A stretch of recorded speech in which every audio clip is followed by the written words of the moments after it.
안녕하세요. 우아한 형제들 김동현입니다. 이번 콘서트 팟캐스트 2011에서 클라우드 보안에 대해서 발표를 맡게 되었습니다. 무슨 주제로 이야기를 해야 하나 고민을 하다가 클라우드 서비스 컴플라이언스와 처음 만나다 라는 제목으로 준비를 한번 해봤습니다. 왜 이런 제목을 잡았는지에 대해서는 잠시 후 말씀을 드리도록 하겠습니다. 2년 전인데요. 2019년 팟캐스트에서도 제가 클라우드 보안에 대해서 발표를 했었습니다. 보시는 것처럼 클라우드 환경에서의 보안 담당자의 페인 포인트에 대한 이야기를 했었는데요. 2년이 지난 시점, 이때 제가 얘기했었던 페인 포인트를 저희가 어떻게 극복해 왔는지 컴플라이언스를 위한 작업들을 진행한 경험을 통해서 설명을 한번 드려볼까 합니다. 일단 컴플라이언스에 대해서 먼저 잠깐 정리를 하고 넘어가 보겠습니다. 사전적 의미로 여러 가지를 담고 있고 각자 일하는 분야에 따라서 조금씩 다르게 해석을 하고 있습니다. 준법, 법규 준수, 준법 경영, 준법 감시, 내부 통제 등으로요. 그런데 저희 보안 업무를 하는 사람들은 대부분 법규 준수라는 뜻으로 이해를 하고 있지요. 오늘 발표에서도 컴플라이언스는 법규 준수라는 뜻으로 이해를 해주시면 감사하겠습니다. 여러분들이 많이 접해 오셨을 정보통신망법, 개인정보보호법 등에서는 클라우드에 대한 언급이 없습니다. 다른 법에서 클라우드에 대한 언급이 있는데 이용 촉진에 대한 법이지 규제에 대한 내용은 아니었습니다. 클라우드 보안 인증제가 있죠. 그런데 이 인증제도도 클라우드 서비스 제공자, 즉 아마존이나 GCP 아니면 MS 애저와 같은 서비스 제공자 관점이지 클라우드 서비스 이용자 관점은 아니었습니다. 그러다가 2018년 12월 전자금융 감독 규정이 개정이 됩니다. 그리고 클라우드 서비스 이용자 관점의 규제가 생기게 됩니다. 즉 클라우드 서비스 이용자가 지켜야 할 법이 생기게 된 것이죠. 전자금융 감독 규정 제14조의 1항에 보면 클라우드 컴퓨팅 서비스를 이용하고자 하는 경우 클라우드 서비스 이용자를 얘기를 합니다. 다음 각호의 절차를 수행하여야 한다라고 규제를 말하고 있습니다. 그리고 3항에서는 각호의 서류를 첨부하여 금융감독원장에게 보고하여야 한다라고 의무를 얘기하고 있습니다. 이 법은 저희 우아한 형제들에서 준수해야 할 법이고 저희 회사는 클라우드 서비스 이용자 관점에서 컴플라이언스를 처음 마주하게 되었습니다. 그래서 클라우드 서비스 컴플라이언스와 처음 만나다 라는 제목을 붙여봤습니다. 이제 제가 왜 이런 제목을 붙였는지 이해가 좀 가시겠죠? 그런데 왜 배달의 민족을 운영하는 우아한 형제들에서 전자금융 감독 규정을 지켜야 할까?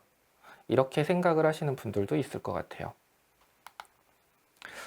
보시는 것처럼 우아한 형제들은 배달의 민족 안에서 전자금융 서비스를 제공을 하고 있습니다. 간편결제, 포인트, 1단위 정산, 선물하기. 간편결제와 포인트는 여러분이 배달의 민족에서 주문을 할 때 결제 단계에서 사용하시는 거고요. 1단위 정산은 저희가 결제를 대행하고 사장님들에게 그 돈을 돌려주는 것을 얘기를 합니다. 선물하기는 최근에 저희가 TV 광고를 많이 하고 있는데요. 본인이 선물하고 싶은 사람에게 저희 배민 앱에서 선물을 하는 기능이죠. 아마 TV 광고는 다 한 번씩 보셨을 것 같아요. 간단하게 말씀을 드리면 결제와 정산 서비스를 제공하고 있다 이렇게 생각하시면 되겠습니다. 자, 그렇다면 전자금융 서비스도 클라우드에서 제공할 것인가 아니면 온프레미스에서 제공할 것인가 이거 역시 저희의 선택일 수도 있는데요. 그러면 왜 우아한 형제들은 클라우드에 대한 컴플라이언스를 피하지 않고 택하게 되었나 이것에 대해서 말씀드리도록 하겠습니다.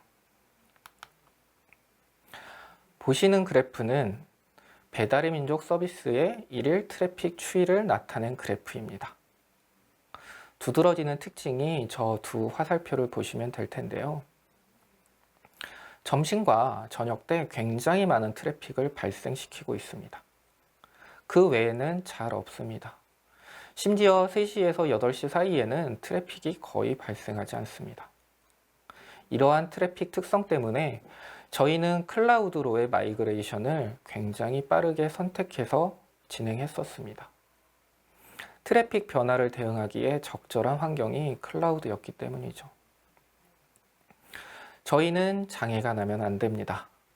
서비스 특성상 장애가 나면 고객들이 점심 또는 저녁 식사를 못하게 됩니다. 여러분도 다 경험해 보셨을 거예요. 배고프면 다 예민해지잖아요. 네. 저희는 장애가 바로 여러분들의 먹는 문제와 직결이 되고 있습니다. 그래서 이 문제를 저희는 반드시 해결해야 했습니다. 그래서 트래픽이 급격하게 증가할 때의 장애를 최대한 피하기 위해서 배달의 민족 서비스 대부분은 클라우드에서 운영되고 있었습니다. 단, 전자금융 서비스를 제외하고 말이죠. 그런데 클라우드로 저희가 트래픽 변화를 유연하게 대응하고 있었지만 결국 그림에서 보시는 것처럼 온프레미스 환경에서 서비스를 제공하는 결제 정산 쪽에 병목 현상이 일어날 수밖에 없었습니다. 결국 저희가 기대하는 고객에게 주고자 하는 충분한 가치를 제공할 수 없는 환경이었죠. 그래서 저희는 선택을 합니다. 아무도 가보지 않은 길이지만 고객에게 안정적인 서비스를 제공하기 위해서 전자금융 서비스도 클라우드에서 제공하기로요. 그렇게 2019년 5월 도전을 시작하였습니다. 우리가 해결해야 할 과제는 크게 두 가지였습니다. 하나는 보고, 하나는 기술적 문제. 보고는 저희가 금감원에 보고를 해야 한다는 것. 그리고 기술적인 문제는 감독 규정에서 요구하는 사항들을 저희가 기술적으로 구현하는 것. 이렇게요.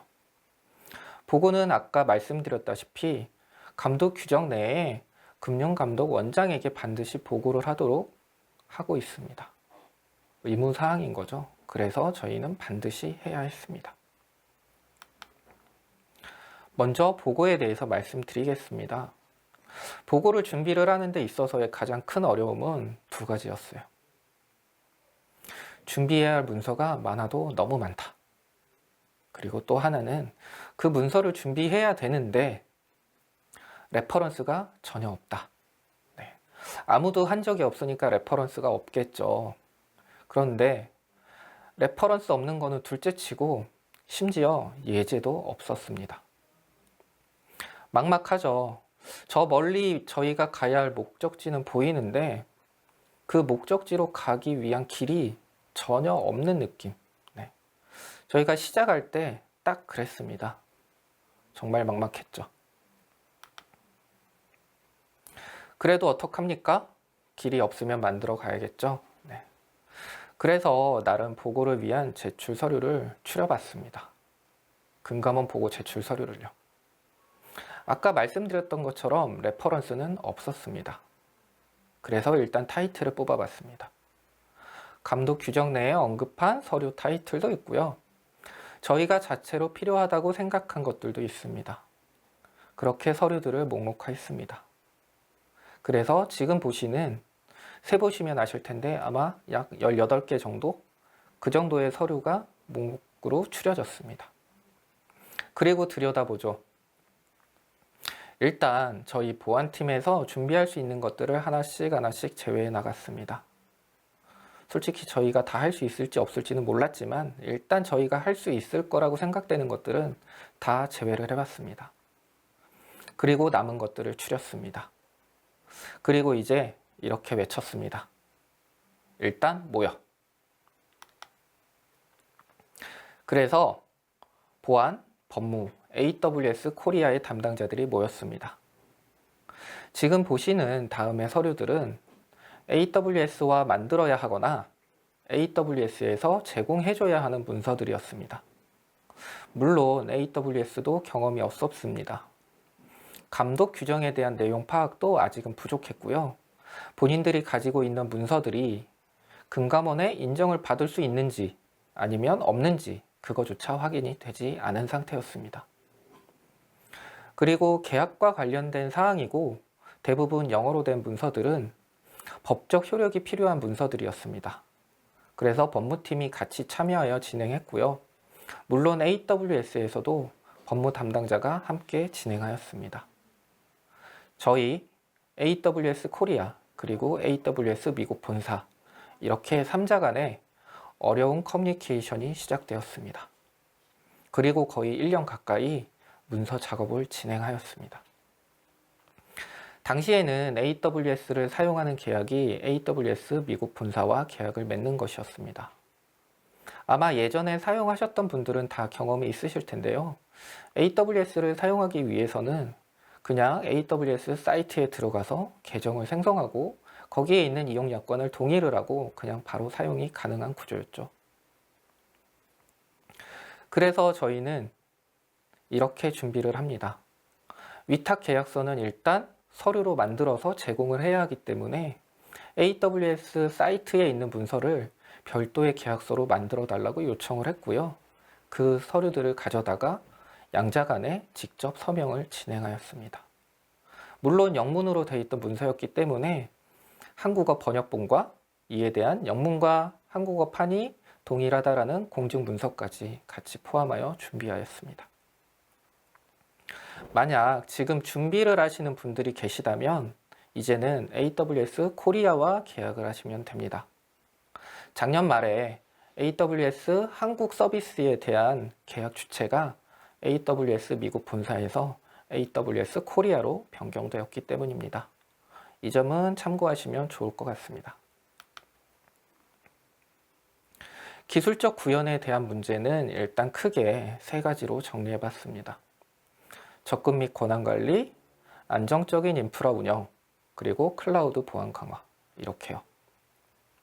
전자금융 감독 규정에 익숙하신 분들은 아시겠지만 감독 규정의 보호 조치에 대한 내용은 접근 통제와 권한 관리를 중심으로 이루어져 있습니다. 그래서 접근 및 권한 관리로 한 꼭지를 잡았고요.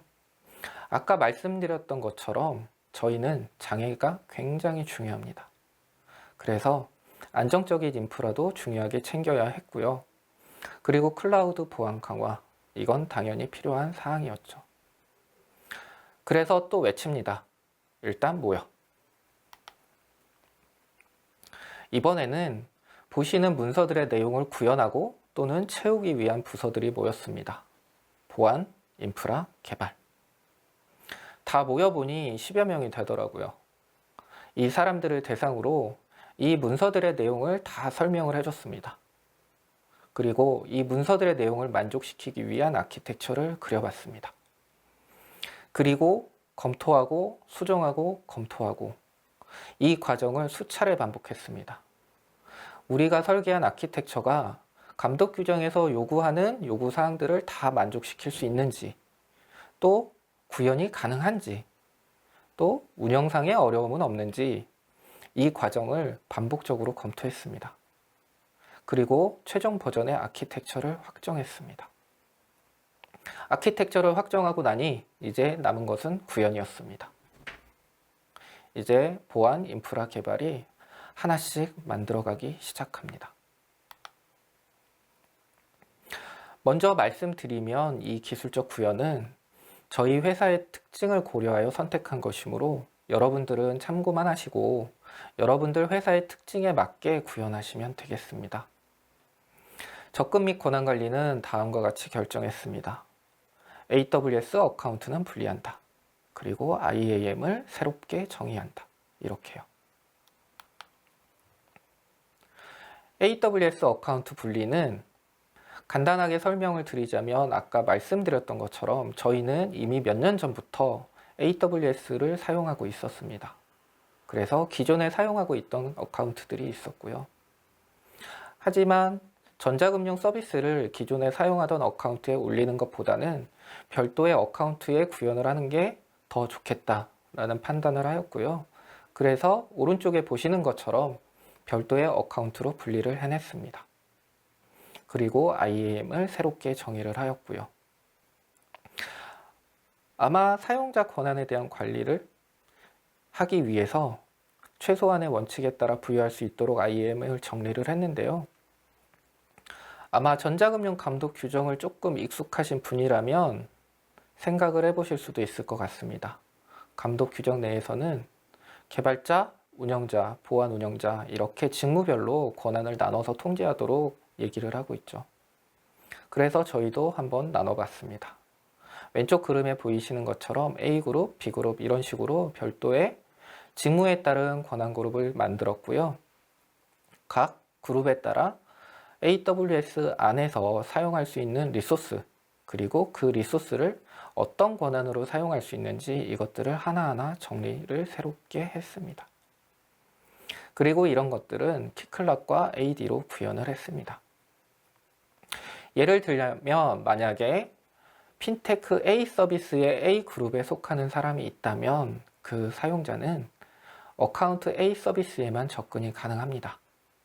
어카운트 B 서비스 또는 C 서비스에는 접근이 불가능하고요. 만약에 핀테크 B 서비스의 A 그룹 또는 B 그룹에 속해 있는 사람이라면 어카운트 B 서비스에만 접근이 가능합니다. 이런 식으로 필요 최소한의 원칙에 맞게 접근 권한을 새롭게 정의하고 적용을 하였습니다. 또한 팸키 생성 및 사용을 시스템적으로 차단해서 보안 사고를 방지하였습니다. 클라우드 보안 강화는 다음에 3단계로 진행되었습니다. 클라우드 기반 보안 솔루션 적용, 클라우드 보안 로깅 시스템 구축, 마지막으로 침해 시도 탐지 및 대응 체계 마련. 클라우드 기반 보안 솔루션 적용은 크게 세 가지로 나눠볼 수 있습니다. 일단 먼저 AWS에서 제공하는 보안 서비스를 적용하였습니다. 대표적으로 가듀티, AWS 와프, 쉴드가 되겠습니다. 그리고 부족한 부분에 대해서는 서드파티 솔루션을 도입하였습니다. 호스트 기반의 IPS나 디도스 보트 대응 솔루션이 여기에 해당합니다. 하지만 이 두 가지로 모든 것을 다 채울 수는 없었고요. 그래서 마지막으로 이 두 가지로 해결되지 않는 것은 자체적으로 구현하였습니다. 심을 중심으로 한 로그 수집과 알람에 대한 부분이 그렇습니다. 클라우드 환경에서도 보안 로그의 보관과 무결성 확보, 접근 제어 로그 접근에 대한 감사 추적 등은 필요했습니다. 그래서 클라우드 보안 로깅 시스템은 다음과 같이 구현하였습니다. 앞서 말씀드렸던 보안 서비스와 보안 솔루션에서 보안 이벤트와 로그들을 발생시키고요. 이 이벤트와 로그를 저희 보안팀에서 전용으로 사용하는 AWS 계정으로 통합 수집하였습니다. 여기에 통합된 이벤트와 로그들은 심 솔루션으로 다시 전달이 되고요. 보안 담당자는 심에서 모니터링과 분석을 수행하게 됩니다. 실제 침해 시도에 대한 탐지와 대응은 다음과 같이 이루어집니다. 공격자의 침입 시도는 여러 단계의 보안 서비스와 보안 솔루션에 의해서 차단이 되고요. 이때 발생한 이벤트와 로그들은 최종적으로 심으로 모이게 됩니다. 보안 담당자는 심을 통해서 침입 시도를 인지하고 분석하게 되며 필요시에는 대응을 하게 됩니다. 일부 공격 시나리오에 대해서는 자동으로 대응할 수 있도록 구현해 놓기도 하였습니다.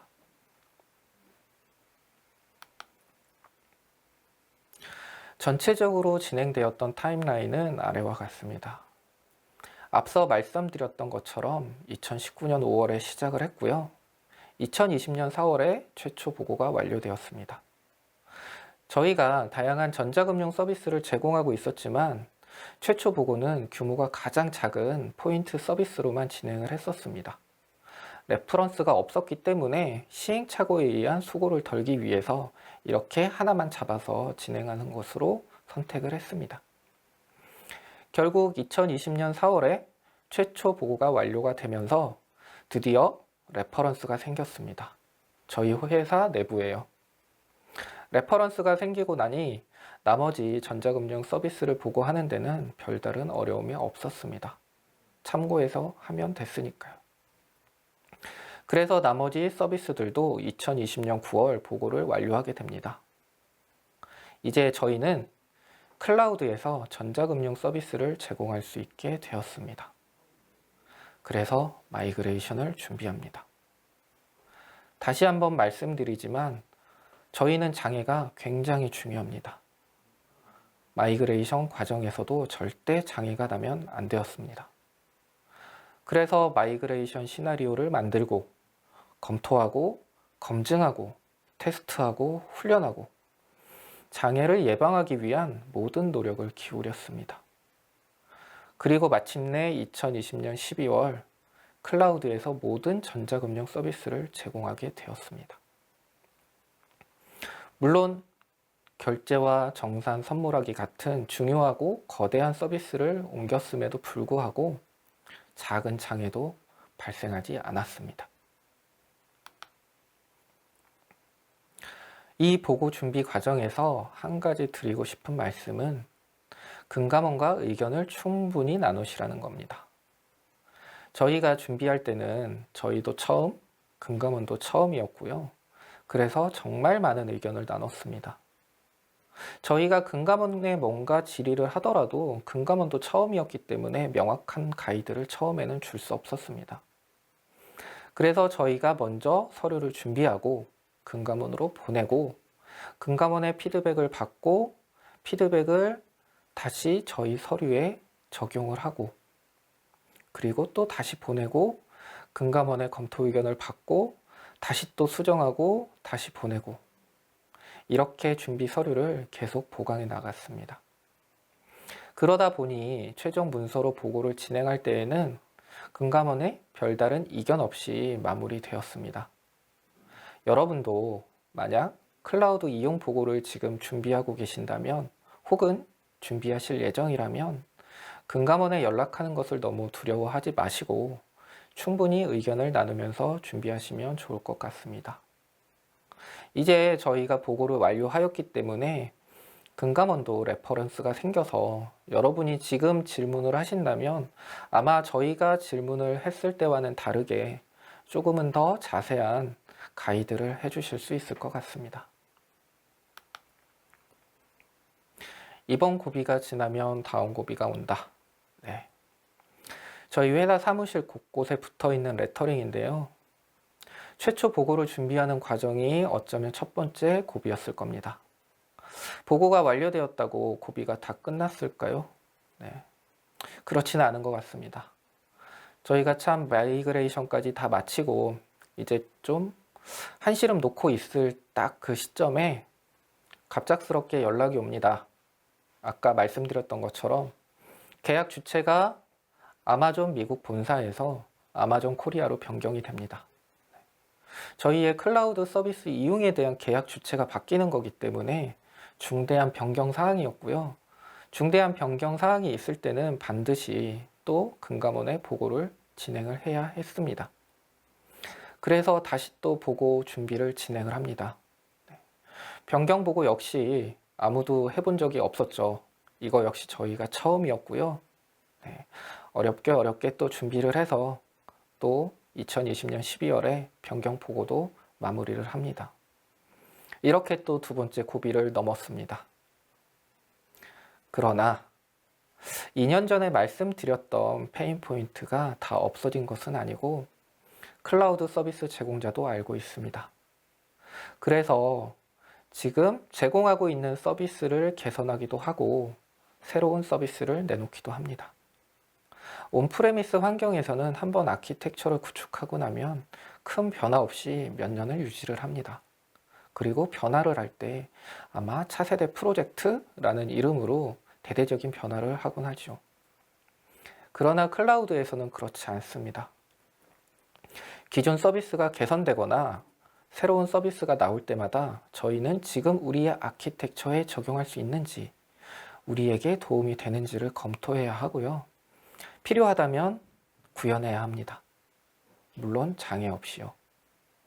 이렇게 클라우드 서비스 제공자가 새롭게 내놓는 서비스 아니면 개선하는 서비스 이것들을 저희가 구현하는 작업 이 과정이 저희에게 오는 또 다른 고비인 것 같습니다.